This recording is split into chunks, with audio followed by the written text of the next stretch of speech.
Hello and welcome to the next video in my web series. This one specifically focused on career. My name is Lisa Erickson and I am the College and Career Coordinator at Graduation Alliance. It's so important as you start to make these big, important decisions that you are focusing in on what works best for you and the fit that is optimal moving forward. And it might not be quite what you're thinking, and you might have to take a little time to do some exploring. So let's talk a little bit more about that. As you know, there is definitely a career out there for everyone. And sometimes we get a little maybe focused on thinking about these big careers, kind of the ones that maybe when we were young, people said, oh, what do you want to be when you grow up, right? People say doctor, nurse, lawyer, police officer, things like that. But there is so much more in each one of these different areas that might be a better fit for you. It might work better for you because of the amount of education. It might just be a better fit because you like it and it fits your skill set better.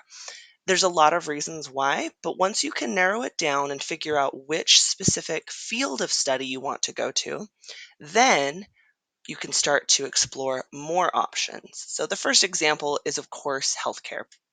This is a great one because so many people are interested in this field, and there really is so much there. We all know about being a doctor and a nurse, and that's sometimes where we pigeonhole kind of this idea of being in healthcare. But really, there are degrees that require just certifications, ones that require just associates or bachelors. You don't always necessarily have to go on and get advanced degrees. And there are so many different pathways you can take. So I've listed some of them here as kind of a variety of different areas you could focus on. Maybe you want to still kind of go a little bit farther and be a physician's assistant or a nurse practitioner. Maybe you don't. Maybe an EMT seems like a good fit for you. Maybe being an assistant, whether it be medical or dental.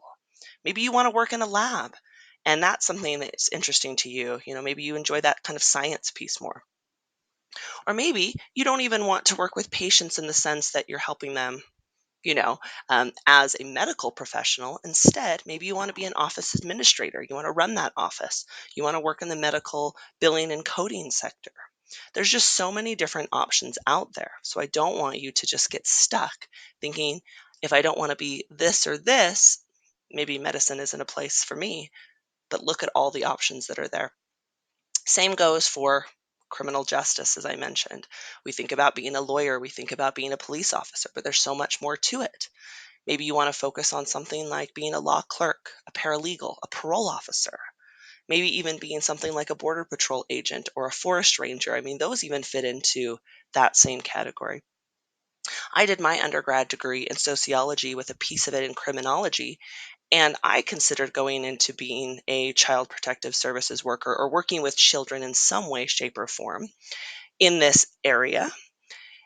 And I even worked in a peer court where I got to work with students who were great and could help some of their fellow students who had gotten into trouble, and we could kind of work through that together. And it was a great opportunity. So there's so many things out there. And, trying things like what I did was just an internship and putting yourself into those different roles and seeing if they're a good fit is a great idea.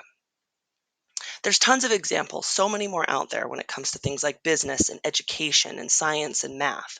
It's not just healthcare and criminal justice. For example, my career path was in education or is in education. I didn't want to be a traditional classroom teacher from the get go. That was never what I thought I wanted to do. And so I explored some different options.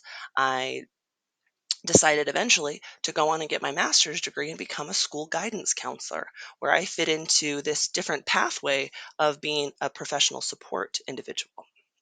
I also, because I have my master's degree, another thing that I do is I teach university courses and I teach them in an online setting. So I did end up becoming a teacher, but in a very different way. And it took a while to get there, but that was the path that I took and it's fit me very well. So there's once again so many options.